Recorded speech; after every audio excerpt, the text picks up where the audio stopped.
Well, I think we're ready to start. Thank you for joining us today for today's webinar. I'm Vicki Palmer, AURP CEO, and we're going to be discussing today with some of our peer experts on economic assessments and preparing to share your impact. So just looking at our AURP membership, we are a very powerful membership, and you can see all of our research institutions, our R1, R2, and many other research institutions across the North America. These are our members, and about 68% of our membership is institutional based, and 32% are our corporate members, and they represent those service providers that support not only the organization, but our research membership and community. So, and you can see they wear that proud badge of wear your AURP member logo. We encourage everybody to put that on their signatures and their websites to really, share the network and the mission of the organization and our members. So, and I'd be remiss if I didn't represent and thank our annual sponsors, our many organizations, both institutional and corporate members that support not only the organization, but our members at large. So thank you all for your support. Now, as you can see, we have a great membership network. This is just representing our sustaining members, and we really are a good company. And you being here today really, is commitment to that support of the network and really the mission of building communities of innovation. So we thank you for being here and representing your organization. So again, why are we here? We're here to learn more about sharing your story, the economic and the community impact of your network, your immediate network, and your region and community. So this is all building up to Building Communities Week, August 21st through the 25th. And we'll be encourage our members to invite their congressional leaders into their parks and districts. And we'll be providing templates and talking points to really share your message and really the impact that your research community, your unique community is sharing within your region. So we'll be encouraging everybody to really participate in that and use the AURP hashtag of AURP in action to really join in that campaign and really showing our broad breadth of impact within North America. So sharing your impact, if we're just looking at a small snapshot of some of our members, looking at the first image there, the UA Tech Park, in their 2019 report, they had an overall impact of $2 billion of direct, indirect, and induced economy activity. And they had a total of 12,000 direct, indirect, induced jobs. So looking at the University of Wisconsin-Madison, their impact in their recent 2021 annual report had 31 billion of an impact within the Wisconsin economy. 400,000 of University of Wisconsin related startups. They're ranked 8th in the nation in research expenditures of nearly 1.3 billion. So looking ahead at the Science Center, I know a lot of people look up to that organization, and their 2022 impact, they really focused on powering progress.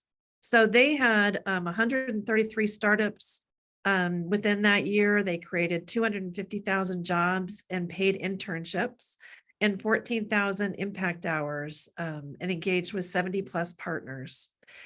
So the research park in Florida Atlantic University, one of our representations in that area, they had a job growth of 13% in 2021 and supported 986 jobs. They had 119 net new jobs and a workforce that includes 6% of FAU alumni. And 53% of their jobs, their companies provide internships and hire FAU grads. The Mars Discovery District, again, our host of our last year's international conference in Toronto, they took a little bit of a different impact in some of their report from 2021.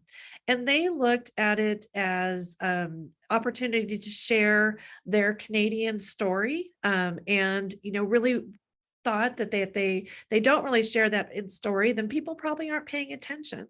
So they really focused on crafting a message and a series of messages and brandings to get their impact out. And they had 169 local and international media stories placed, which had 683 billion estimated people reached. And that was about $5.6 billion in ad equivalency. So that's really an amazing impact. And again, why we're here today. And then just looking ahead at Jobs Ohio, which again is a unique story, you know, an organization that's representing the universities and institutions in Cleveland, Cincinnati, and Columbus. And through a beverage tax in 2021, they added 29,000 new jobs, new payrolls of 1.6 billion, and new capital investment of 6.9 billion. So again, a unique institution. And again, as we've always said, if you've seen one Research Park or Innovation District, you've seen one Research Park or Innovation District. So really sharing and continuing to share your story is so important. And it's really that AURP in action that we're hoping to share today. Oh, sorry, I'm remiss if I miss the University of Illinois Research Park. That's another one that we'll be learning more about today. So just really wanted to focus on that. So one way that we make it easy to share your story, you know, besides that impact, is the call for nominations for annual awards of excellence. So that process is currently open. Nominations will be accepted through June 2nd.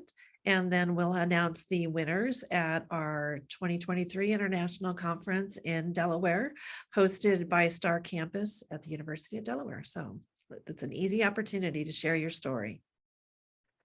So another opportunity that we just recently rolled out was our Communities of Innovation on Demand series. So we have about 9 modules that will continue to grow and to further information, and then 6 additional bonus case studies. So we really offered this as an institutional organization. So if a member buys that, they can share, you know, different case studies with their boards. You know, maybe there's an impact assessment module, as we're talking about here, or working with universities and local organizations, governance structures. So that's an opportunity to share not only with your new staff, if you're just learning about research parks and innovation districts, but also with your board, as I mentioned. So it's an opportunity there. So again, we're talking about economic assessments, preparing to share your impact. So today's special hosts and speakers are the Lauras. So I want to introduce you to the Lauras, our dynamic duo or trio, excuse me, 3 musketeers. So we have Laura Oblinas, president for Stiletto Make a Point. We have Laura Appenzeller, executive director of University of Illinois Research Park. And then we have Laura Blyle, who's also at the University of Illinois and director of external engagement and communications. So thank you, ladies. We appreciate you being here today. And again, I'm Vicki Palmer with AURP, and I'd encourage an opportunity to connect and to share more about not only AURP, but our network and opportunities to partner. So thank you. So Laura Oblinas, over to you. Okay, great. Thanks so much, Vicki, and great to be among my fellow Lauras for today's discussion. It's exciting to be here with you. I know we took that photo at one of our spring training events a couple of years ago. So for anybody on the call who's not yet attended our spring training, we certainly encourage you to take it up. It's a great peer-to-peer networking opportunity, great learnings. And the 3 of us actually came out with the same color of outfit on unintentionally on one day, and we've tried to replicate it, but sadly has not occurred. Again, it was so serendipitous. It was awesome. So anyway, great to be here with you guys. Thank you. Excited to be here with you to talk about economic impact and strategy. And so I'm going to actually walk you through, we want to get everybody thinking. We know this is a real pain point for a lot of our members within the network and the association. And, you know, measuring and thinking about impact is something that we all need to be doing, regardless if you're part of an institution or if you are affiliated with an institution or your park is sort of arm's length or you're a county or an economic development organization. We all need to be thinking about impact. And there are some things that you can be doing along the way, whether you're doing a big economic impact assessment report or you're just taking information as you go through. The most important part is to be thinking about it. And because when we're working with groups and communities, the biggest challenge most folks find is that they just don't have the data that they need to make to run really good reports. And so if you can be thinking about this in advance as you're starting to build out your parks or as on an annual basis, you're trying to sort of figure out what's needed.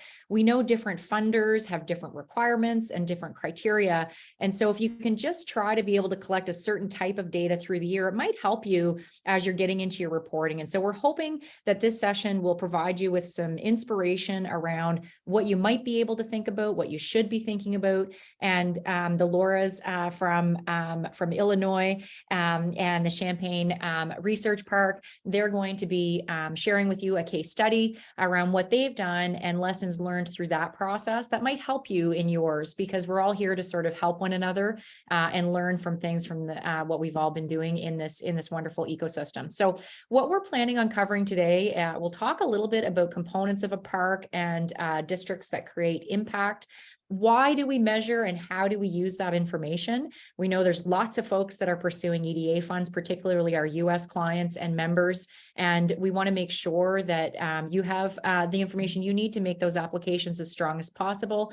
Others in the Canadian market or other areas within North America are also needing to be able to measure impact for your funders or other folks. And so this is really important.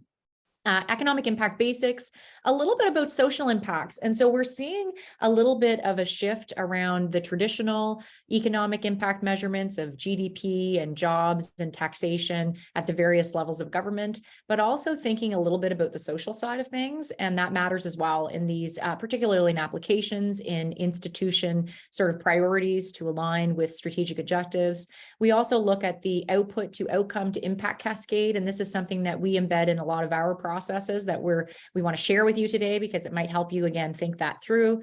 And then other important considerations.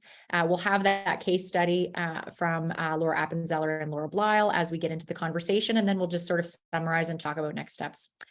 Just super quick. So Stiletto, we're a member of AURP. We've been involved for a long time. I am very proud to be on the board. I've been involved with this organization for about 15 years. I used to manage a park myself. And our business is based on really working at the intersection of industry, government, and academia, all to drive economic growth. And we truly believe in the power of place and placemaking. And it's why we're so involved with AURP, because we do believe the work that communities are doing throughout North America and globally matters to our economy today and the economy of the future. So just wanted to highlight that. So thinking about parks, districts from an impact lens. So let's talk a little bit about this. So if you look at the components of a park or a district that creates impacts, there's a few different elements. There is, economic assets, there's networking assets and physical assets. These are all elements that feed into your innovation ecosystem to allow you to, building places and open spaces for streets and other infrastructure, looking at the relationship and the program collisions, and then innovative organizations and institutions.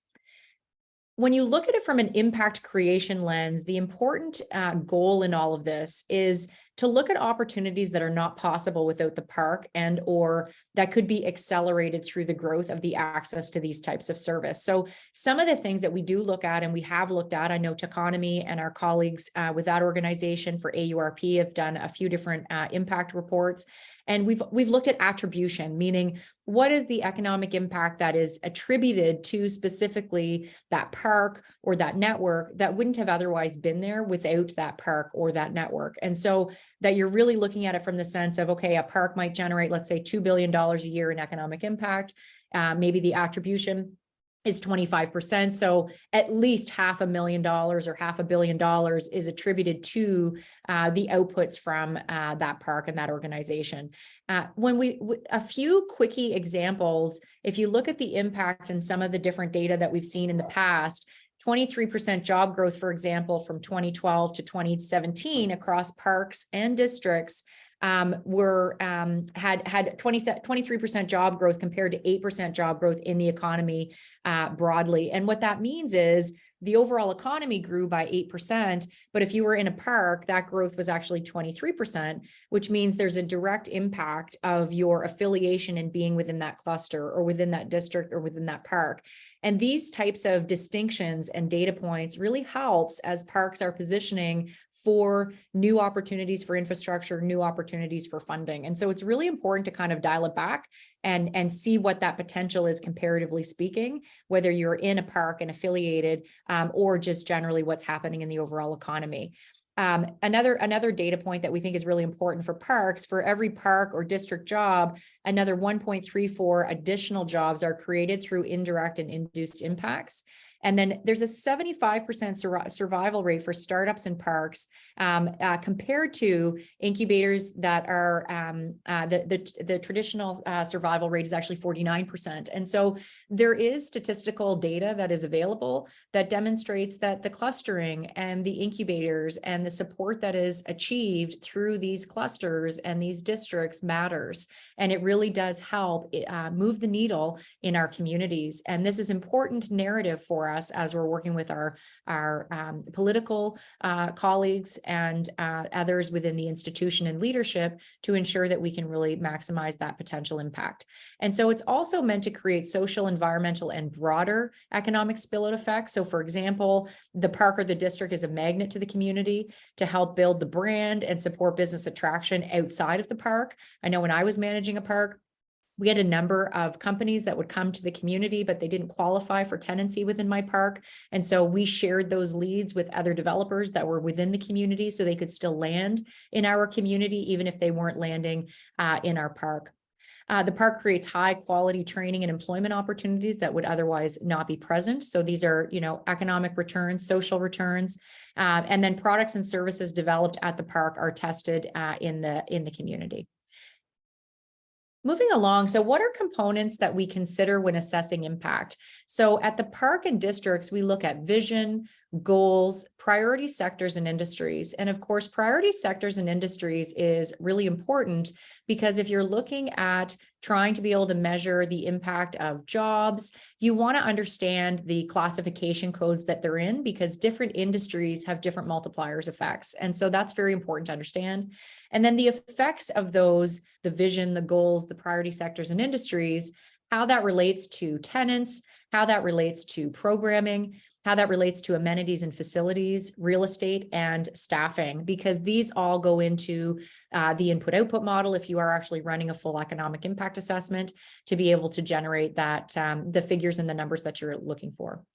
So why do we measure? And this may seem very obvious, but really ultimately it's about positioning and it's about improvement. And so in simple terms, when we look at the positioning element, how does the park or the district fit in the regional innovation ecosystem? So really understanding what that means, promoting the park and the district to impact to stakeholders within the community and beyond. Looking at the value proposition to stakeholders and investors. I thought it was B. And funders. Let's go to B and see. I'm not sure, Diana, thank you.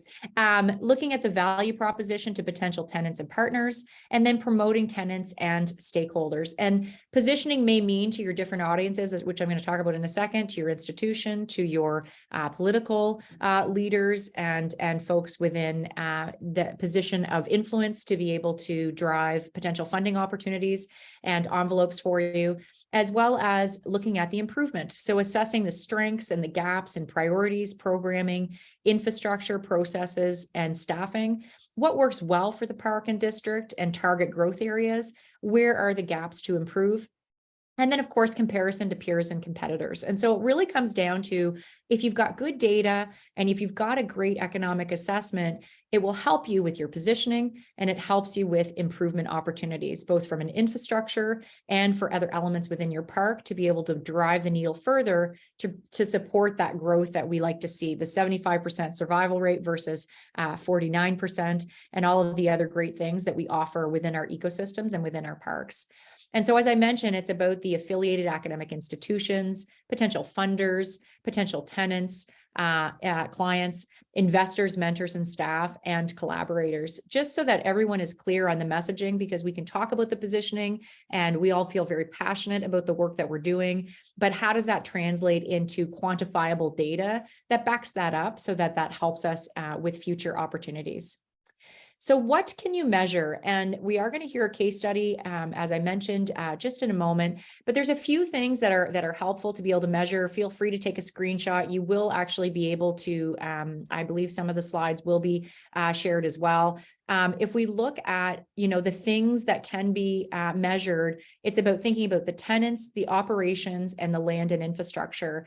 And I mentioned at the beginning of the conversation, what we really want to make sure that that everybody sort of hopefully gets from this is making this list of items and not just looking at it on a, oh gosh, I need to run an impact, really taking the time at the onset or at certain times of the year, maybe it's at the beginning of your fiscal year, maybe it's at the end of your fiscal year, doing an assessment of the data that you are collecting and that you have at your fingertips and what else you need to be adding to that so that you have a current repository of data. Because when we run economic impact assessments, the most challenging part of it is getting the data in a consistent and reliable way from clients and from groups, because it is typically a little bit sporadic because of the nature of the types of information. So from a tenant perspective, you're looking at the number, the type, the location, you're looking at the occupancy with breakdown, you're looking at their employment, the type and the location. You're also looking at their sectors in terms of what industry that they're located in, because that is very important. You're looking at their journey at the park. So this would be their growth, any follow-on funding that perhaps they would have received, any investment that they would have received before and after their tenancy. Some parks will have a requirement that you do need to have reporting requirements after you actually vacate your park or if you move to a new location. It's often very difficult to get this information from companies, but we do encourage you to try because it does help you get really solid data in your metrics. Some parks that have run assessments, it's about also, not just the park itself, but then the companies that are within the park and then the follow-on components that they've had. And the more layers that you can take it down, the more impactful your information and your data will be to be able to use it with your various target audience groups. The other components would be collaboration and then other metrics that sort of vary by park and by community. If you're looking at operations, you want to make sure that you're looking at the employment, the number, the type, and the location, your revenues and expenses, and again, collaborations. If you're looking at land and infrastructure, we often see this for new developments or park expansions or district expansions, where you'd want to see total square footage, you'd want to see the total occupancy, the use by square footage. Some might have lab space, some might have fully office space.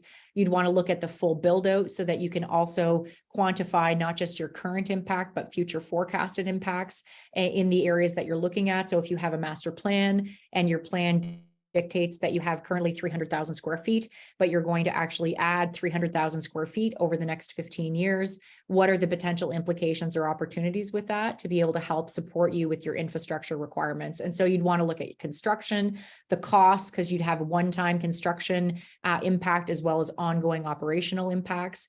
You'd also want to look at your occupancy and the availability and the absorption rate on an annual basis of how the lease ups will be occurring. And so leasing assumptions is really important when you're actually doing future forecasting. So these are the types of things. So it's tenants, operations, and land and infrastructure is typically what we want to see and what we want to look at. So if you're looking at a traditional economic impact model, and this is quite consistent, by the way, regardless of what country you're in, we've seen this in Canada and the US and Mexico, really globally. It's typically an input-output model in a lot of cases that a lot of economists use. And we have economists in Canada that we work with. We have economists in the US and in other places. And it is a fairly standardized, if you're looking at input-output models, and we'll talk about direct, indirect, and induced impacts in just a second. And so if you're actually looking at how to derive sort of that multiplier or the effects, you're looking at labor, you're looking at supplies, you're looking at utilities, and then other expenditures. And then how does that impact the local and other in-state spending, or in province if you're in Canada or in other areas? And then what is that total impact resulting in? And so this is kind of the model, so that you have your numbers and your assumptions, and then you plug it into the model to get your overall outputs, which I'll show you in just a moment. So each of the areas fall within a different industry classification. And as I mentioned earlier, there's multipliers associated with the different sectors. And we've just pulled up a few sample sectors here. You've got ICT, healthcare and bio, agri-food, ag tech, and defense and cybersecurity. They're fairly similar on, they're all between sort of 1 and 1.3-ish. Within these ranges. If you get into things like manufacturing, and we know most parks don't have manufacturing, they might have a little bit of light manufacturing or small batch processing or manufacturing, but not large scale manufacturing. Manufacturing is typically the sector that has the greatest multiplier effect. But again, it depends. Every sector is different. Each year it sort of changes. And so our economists actually leverage and purchase, or if you're working with economists, they would have data that they would purchase on an annual basis, typically, that would demonstrate where that multiplier is, and then they would plug that into the multiplier model. So there's sort of 3 types of impacts. There's your direct impact, which is your actual expenditures related to the park, the district, or the tenants. There's indirect impacts, which is the purchases of goods and services from other local industries. So the result of your company being in the park results in indirect impacts in other areas. And then induced is spending of a household expenditure by employees in the broader community. And so those are sort of the 3 main pieces that you typically see when you're looking at some of those, the measurements. And so your combined economic impact when you're working with whomever you're working with to be able to actually run those numbers would typically have those 3 elements. So the main components that end up kind of spitting out as an indicator of performance is typically total employment, your total GDP, your total labor income, your household spending, your tax revenues, and then state, county, municipal government tax revenue as well. And so typically you want to obviously extract the taxation revenue so that if you are building a case for various levels of government, that you have that information to be able to build that case and use this data obviously to benefit moving forward with your infrastructure or your initiatives or what have you. And so the details are here. I'm conscious of time because I want to make sure we have time to get into the case study with the team. I'm sure many of you have run a lot of these in the past. Certainly happy to answer any questions that you might have on any of these elements as we get into the Q&A, or if you want to post anything into the chat, but the definitions are here. So if you're telling a narrative with data, for example, this is the positioning of a technology park in Saskatchewan. Much of the research, technology, and industry support of the agricultural sector is located at Innovation Place. This is in Saskatchewan. This figure shows that on a per capita basis, the province ranks first among the 10 provinces for crop production. It generates nearly 3 times as much GDP from crop production than the closest province, which is Manitoba. So this is really exciting, great data that you could use and leverage for other purposes. So it's not just the output that you're getting, it's also how you can manipulate that data. Many different models also look at forecasting. This is a model that was used for a project in Arizona, in Maricopa, actually, looking at sort of annual impacts, cumulative impacts within a 5, 10, and 15-year horizon. And that's based on, assumptions that were developed as part of a feasibility exercise to determine what the total potential was for a specified land development. It's a 2,100 acre site. It's very exciting. And hopefully you'll see more details on this as the project comes to fruition. It's led by Tech Parks Arizona. We're really excited for them. But this is an example of sort of trying to build a model and a business case around future forecasting based on assumptions to drive initiatives further along. So if we look at the broader functional benefits and outcomes that lead to impact, there's a number of different elements that fall into it. So beyond the inputs that we look for and the outputs that you'll see from that in terms of those indicators, there are other elements of success that measure some qualitative information as well as some of the quantitative. It's a mix of activities and outcomes from the park and the district from tenants, and they're equally as important in future looking planning. And so if we look at this, it's about innovation centers, entrepreneur support services, it's about venture funding, placemaking and community development, it's about education and workforce development, it's about marketing and awareness building, and it's about research and development. And all of these elements can feed into your model. Again, I'm conscious of the time. I want to make sure that we've got time for Q&A and that we've got time for the case study. So, but I just want to share a few other things. If you're looking at some of these elements, you want to look at, investment attracted by tenants. So this might be some investment that supports a company growth through hiring, strategy, and R&D. You may also want to look at investment in research and development, which may lead to increased efficiency, which can help increase output greater than impact. And so again, it's not just about those numbers you're going to generate from assessing your impact or collecting the data that you have. It's what is the narrative that you're going to build as a result of that data that you now have at your fingertips to be able to build some compelling narrative and stories to help you move along with your strategic initiatives and big, bold ideas and visions. The growth compared to the national average, it's about above average national growth reveals unique strength unrelated to global trends in the economy so that you're again pushing something forward. And then the collaborative research and training, for example, co-op placements, research dollars with affiliated institutions, creating strategic talent pipeline development that can increase high quality of jobs, which further increases output and economic impact. A few other components that you want to be mindful of that do generate impact and that can be quantified or qualified in a way to help you build compelling narrative is about partnerships, activity within the community, the value of leasing and sale, the invention and disclosures and patents filed and licensed within your institution, and foreign direct investment attracted. So that's really about companies that are being attracted to your community. Usually within a park, you've got, 80% of your growth approximately is going to come from your local market, from helping startups go through the circular economy of, going from startup to scale up, et cetera. But there's also about 20 to 30 to 40%, depending on your community, that's also attracting investment into your community with new businesses or mergers and acquisitions. And so these are also important data points to extract and to be able to leverage in helping you build those business cases.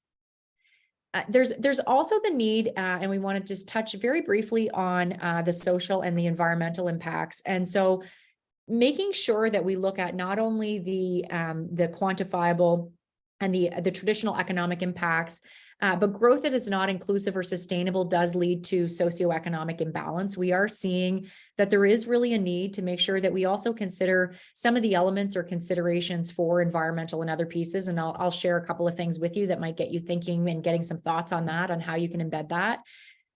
There is public demand for policies and growth that are socially and environmentally responsible. This is not a political thing. It's really kind of a global sort of best practice that seems to be happening and popping up all over the world. And the need to be able to really make sure that we're considering these elements. Investors and funders want to see this. They want to see organizations that are creating social and environmental benefits in addition to the traditional economic benefits and financial results. And so it's something that's important to figure out and to be able to look at. We usually use as a guide the 17 Sustainable Development Goals. Now, within your institution, you may have key priorities, you may have a strategic plan that's identified a few things, but it's a good place to start to try to figure out what might work for you or what you might want to look at. We find that most groups want to focus on maybe 3 to 4 of the social impacts. And within an institution or a park, it might be about quality education. It might be about industry, innovation, and infrastructure, decent work and economic growth, and usually sustainable cities and communities. But again, this may change depending upon your drivers in your local, your state, or your county area and what's important to you. And so it's really very personalized, it's very customized, but it's something that everybody should really be thinking about, just because we are seeing this on the demand side, that funders are really looking for this. And a lot of the programs now are actually requiring sort of both angles and lenses. So we do encourage you to kind of give it some thought and take a look at it. the types of things that you can measure by looking at sort of those social impacts. You can look at policies, you can look at the way that you build your buildings, so making them more LEED certified or more energy efficient, so that you can make sure that you're addressing, reducing the SDG or reducing greenhouse gases and some other pieces. When you're looking at education training and increasing sort of participation rates in some of your programming, those are social impacts. And so it's an economic impact if you actually have more students in your program, but it's also a social impact if you're actually targeting underrepresented groups, or if you're targeting folks that are not in the traditional sort of sphere or target audience groups for educational programming. And so these are the types of things that are very easy to do, to be honest, and adding to your lens that will give you some other nuggets that will help you in your conversations and in building your business case to be able to move your agendas forward. I'm going to skip that. The last thing I really want to highlight, and then I'm going to actually throw it over to Laura Appenzeller to talk about her park and some of the key things that she's learned and found through her work. Really the goal here, ultimately, what we try to embed, and we really do encourage you to look at this, is we all have lots of activities that can be done, but it's about shifting those outputs and those activities further down the cascade to get you the results that you want to see in your community. Because, you can be doing 10 or 20 or 30 different activities, but which ones are actually giving you the greatest impact to make a difference, a meaningful difference in your community, not just today, but in the future. And so if you can be thinking about it from, here's what I'm doing from an activity, the impact of me doing that is going to lead to this, which is going to lead to now this. And now I can actually see the 10-year horizon of where I really want my park or my district to be. If I take intentional incremental steps along the way, I can really have that significant impact. So I'm not just organizing events to organize events. I'm organizing events that are targeted to underrepresented groups. That's going to increase my educational attainment in my institution. That's going to lead to greater research capacity. That's going to help industry X, Y, and Z be stronger in my community. That's going to allow me to build a meaningful cluster in ICT, biotechnology, et cetera. That's going to allow my community to attract other companies that will then hire more people, and then the circle begins again. And so it's just about thinking about what next. So I'm doing an event, but why am I doing it? And then why am I doing it? So it's asking why a lot. And I think Mike Pereira is on the call, and I know the University of Waterloo has a mentality of why not. But in this case, we do want to see you asking why, so that you can go push yourself a little bit further down that continuum of potential impact. So with that, I'm going to throw this over to Laura. We will have Q&A as we conclude that piece. I'm going to stop the screen share because I think Laura Blyle is actually going to be sharing on her side, or maybe Laura is, I'm not sure which one. So Laura, over to you. Well, thank you, Laura Oblinas. That was wonderful. Lots of great things, and hopefully we'll give an example of how we apply some of that as well. So super impressive of how you put that all together. Sorry you get 3 Lauras today, so it's going to be a little confusing. If you ask us questions, try to direct towards two first and last name, perhaps.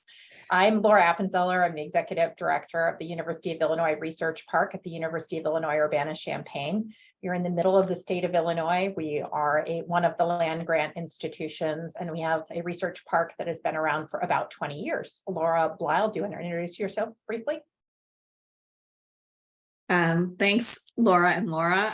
I am the Director of External Engagement at the University of Illinois Research Park, and we're just really excited to tell our story. And I think this also challenged us to think a little bit about how we present these. I think one of the key things, and I think this has been brought up in some of the questions, is that there are different metrics that are important to different audiences. And I think we'll walk through that too. A little bit about our research park before I dive in. So the research park, as I said, has been around for about 20 years. We have around 110 companies. I'll just depict that a little bit more with data and metrics, from large corporations to startups, and we do measurement of those activities based on those audiences. We also have around 2,000 employees, and that includes students that are working in our research parks, and lots of activities that we put on to try to bring this community together and achieve outcomes like was just described, of some of the key things that we think are important for our community to do together.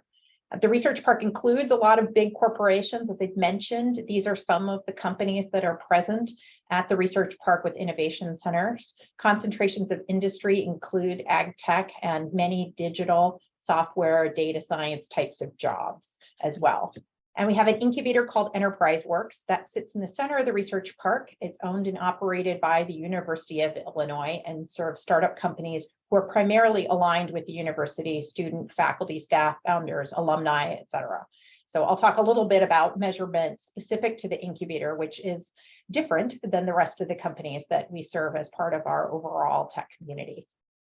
So broadly, here are some data points that we collect.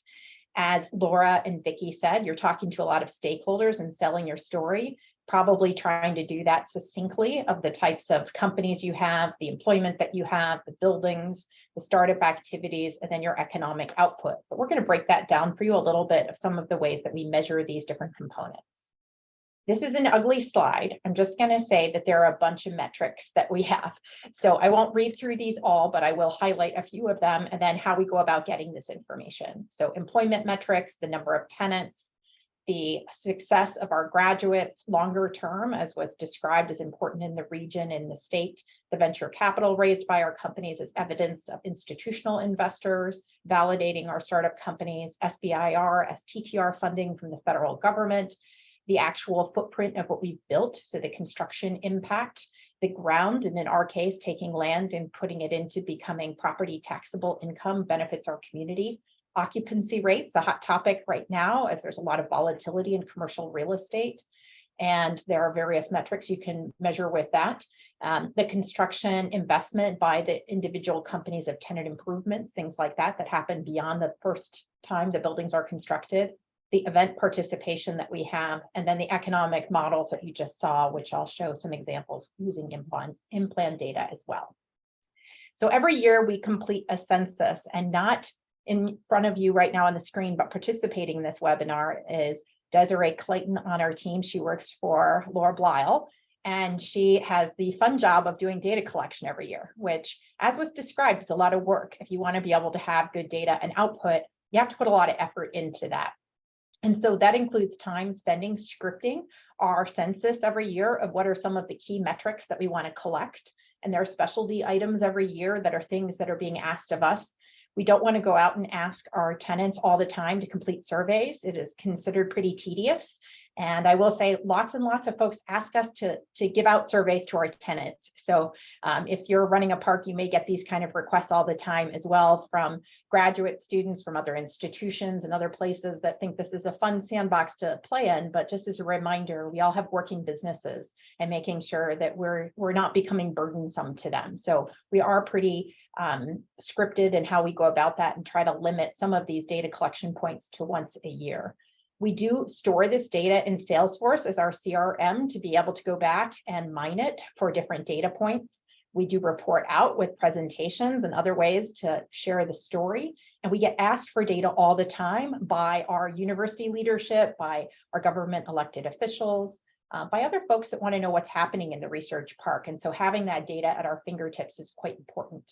But there are also different types of companies that we're talking about, or different types of tenants. What's happening with incubator tenants looks different than what's happening with big corporations. That looks different than university tenants that are part of our park. So what we care about differs, and we want to script appropriately. So this is a little bit of the breakout when we talk about tenants that we have in the park. The incubator has the most companies, so it's a little bit can be misleading of where the employment center is. If you drove around our research park, you'd see all these big buildings with big corporate names on them. They have a bigger footprint in each of their respective suites or buildings, but the incubator has the highest volume of companies. Of course, startup companies include just a single individual in some cases, or they build teams and then they grow outside of the walls of what the incubator can accommodate. So they are very different kinds of operations. We also have auxiliary types of services, think of legal and accounting and daycare. So that's not quite the same as what a lot of people are asking about in the innovation economy as well, but an important part of what we do in bringing together the right resources to support these companies and the employees. A bit of the breakout, I already told you. So a lot of ag, a lot of software analytics, things in the digital space are some of our biggest categories, but we also have a lot of scientific types of deep tech startup companies in the incubator in particular. We look at employment all the time. I'd say our outside stakeholders care probably more about employment than anything else. There was a dip there, you'll see in the pandemic. This was just a really hard time to try to get people back at work, and there were some layoffs happening and things that impact that, and trying to ramp back up again. So keeping a look at this and making sure that we understand what are some of the most important factors that our constituents want to see in this area as well. We engage a lot of students, and so we're often surveying about how many students are working in the research park at a given time. I'm just showing a snapshot of fall 2022, where there were 736 students, 75% undergraduate, 25% graduate. This has varied over time of that mix, but we're looking at functionally, what are companies employing our students to do?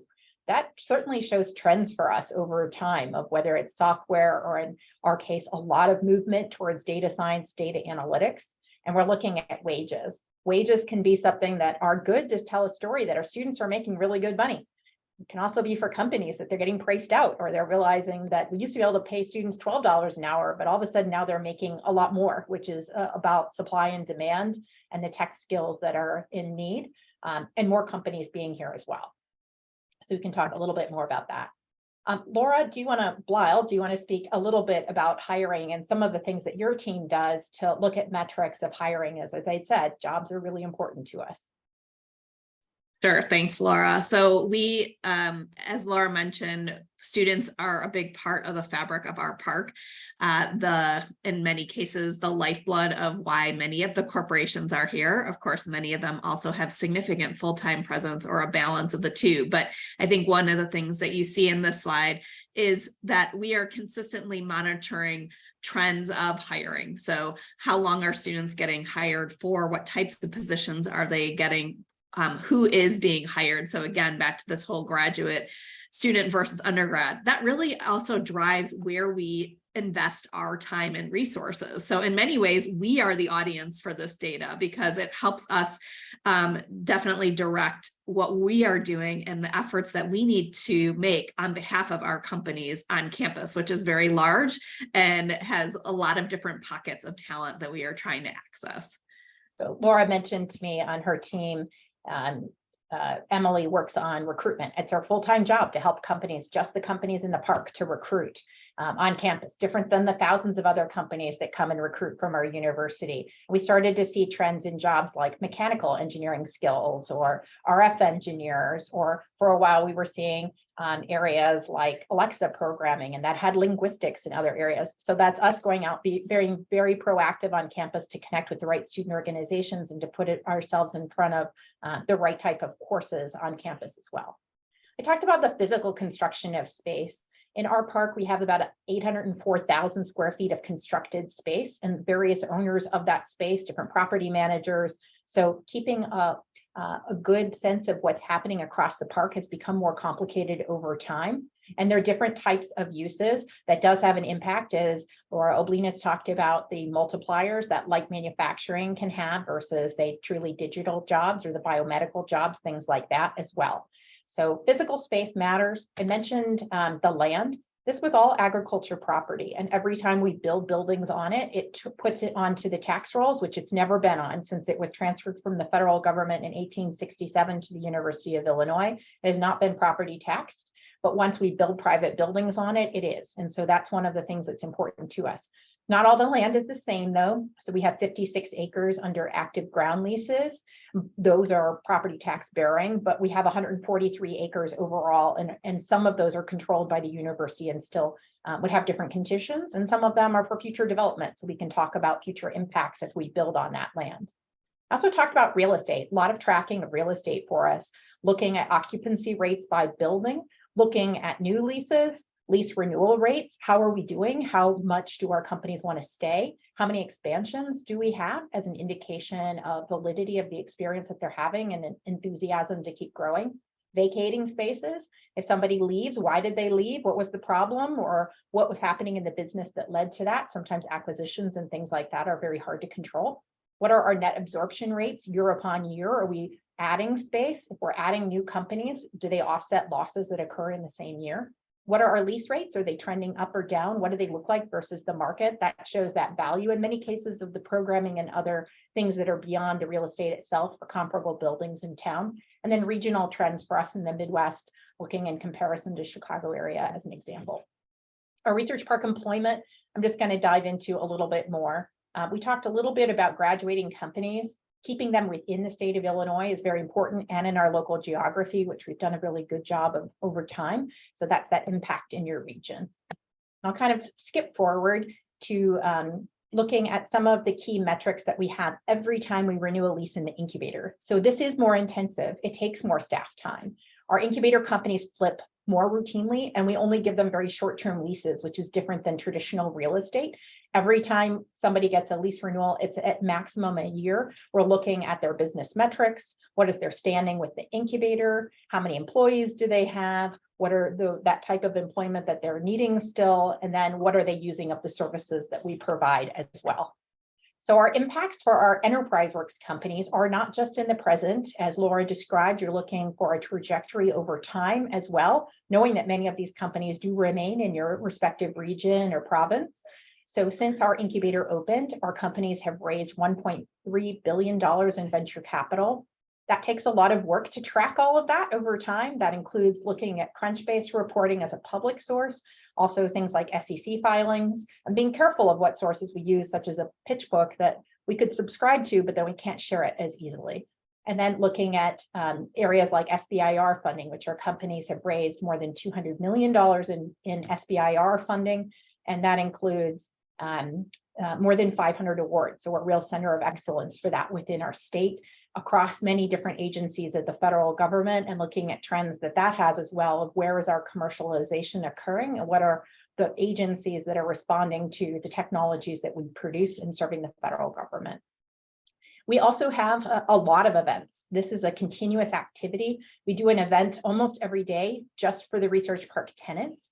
And so we're looking at what are things that are getting good traction. Who comes to our events? How well attended are they? What's resonating with them? Getting testimonials of what is good. Thinking about our diversity, equity, and inclusion. Are we doing things that are inclusive of all the people that represent different ethnicities, religions when we do networking events, but also the cast of the research park that includes students, professionals, very tech intensive folks, leadership, training, and development as well.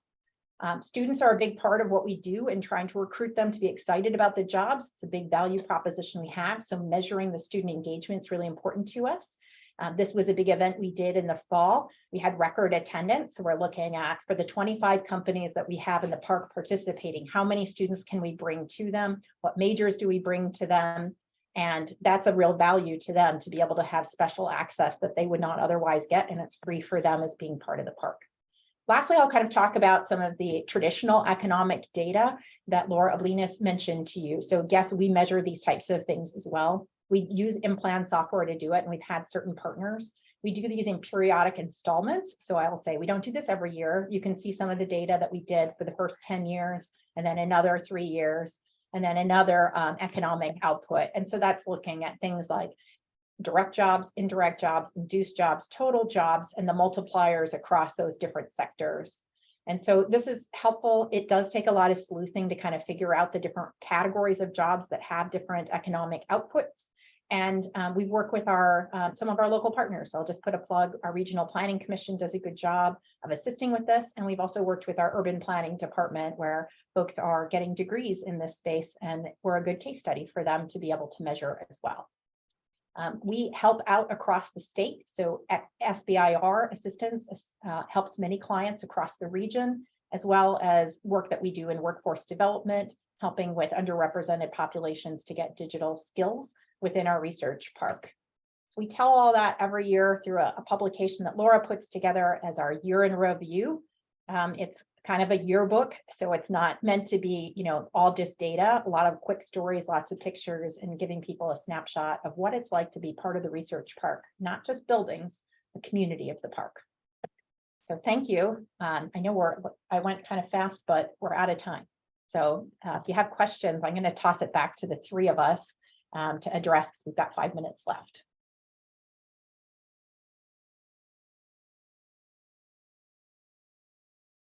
Hey, Laura, one of the Awesome. Lauras might have been monitoring the chat. I'm trying to look quickly. And there was a question that was just in there, Laura, while you were chatting, and great overview. We've got a question here from Sarah Nino. And I don't know, Sarah, if this was targeted towards Laura Appenzeller, who was just speaking. She says, are your job numbers on average across all years? I was going to type in a comment that usually we look at snapshots in a period of time and then cumulative totals, but go ahead, Laura, with what you gave for an example, maybe. Generally, when we're reporting out jobs, it's at that moment in time. So the census was taken in July or the census is taken in September. What are the jobs at that moment in time? I do have a harder time with the cumulative, Laura, of not replicating. So unique jobs versus if I took the job count 3 times a year, those are the same. But we do know that students, as an example, are much more rotational. So they could have, if they have right now 50 students working for them, a company might have had 100 over the course of that 1 year because there's a return of those students, but those are different job opportunities, as an example.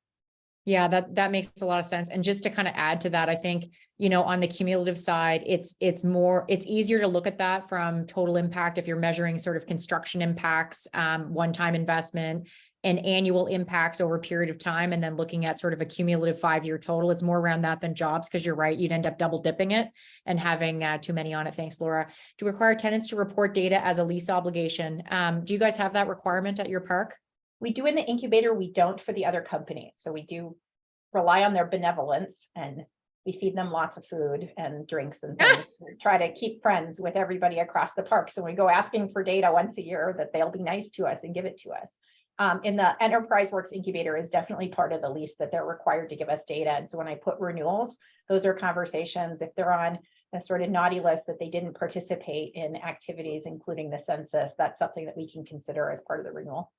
Yeah, for sure. And I think just, you know, for folks that are trying to gather this information, it is pretty typical that it's a requirement if it isn't an incubator. For other companies that are in the park, the response rate is typically pretty good in a lot of the parks. If you're doing a survey, just keep it simple and don't ask too many questions. We try and keep it under 5 to 10 minutes if you're asking a survey. Don't give them a 30-minute survey because they don't have time. Laura, A and B, will you share how responsive the local media is to celebrate these annual numbers? Gosh, Carol, I wish I had a better answer. Yeah. I would say that our local media loves it when we bring new companies to town. That's their favorite thing. They will come over, they like to film, interview, etc. But honestly, they do not really care about these numbers. This is much more for who does care about it, I think, is more important, which is our stakeholders, broadly stakeholders that could be, you know, as we've said, legislators, university stakeholders, community stakeholders really care about these numbers. So we like to say that aggregately, we're the 3rd highest employment center in our community. So yeah. Absolutely. Do you track media impressions of your publicized impact results? Again, back to the case study with Laura and Laura. Do you guys track that? Do you get any uptake? I mean, we certainly collect it, but that's not really what people are interested in. They're interested in the storytelling of why are the companies here? Why did they open here? What are they trying to do here? That's what the media wants to know.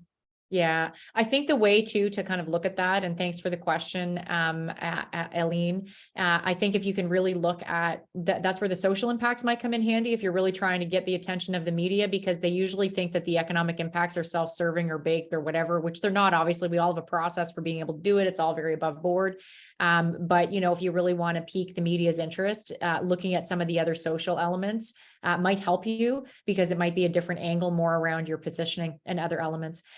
So I think we are almost at time. We do need to wrap up at the top of the hour.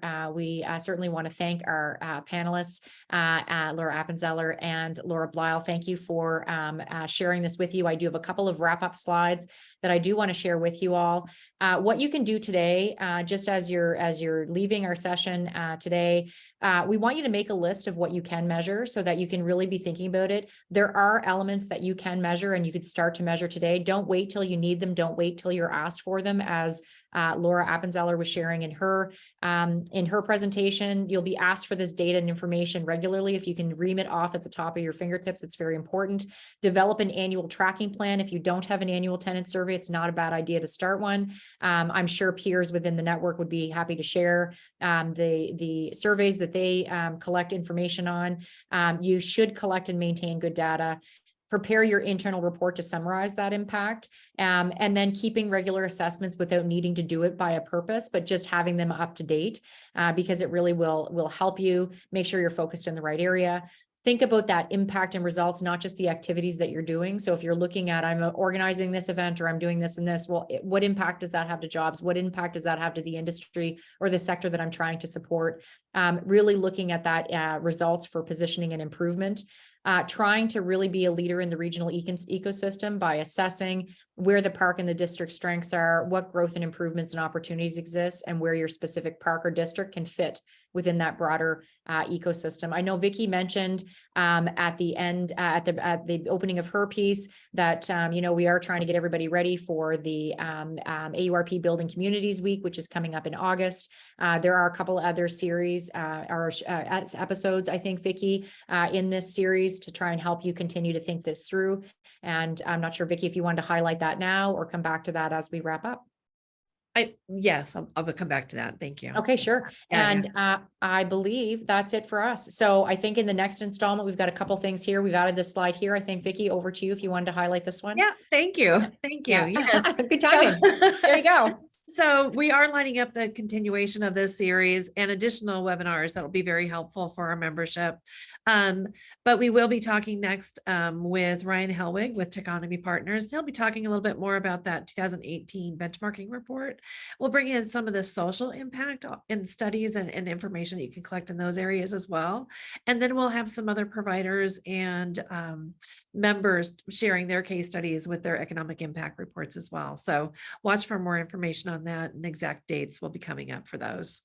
So I know that Brian is on the line and he wanted to talk a little bit about the BioHealth Caucus that's coming up. It's another great opportunity to not only share your story, but learn from other members. So Brian, are you on still?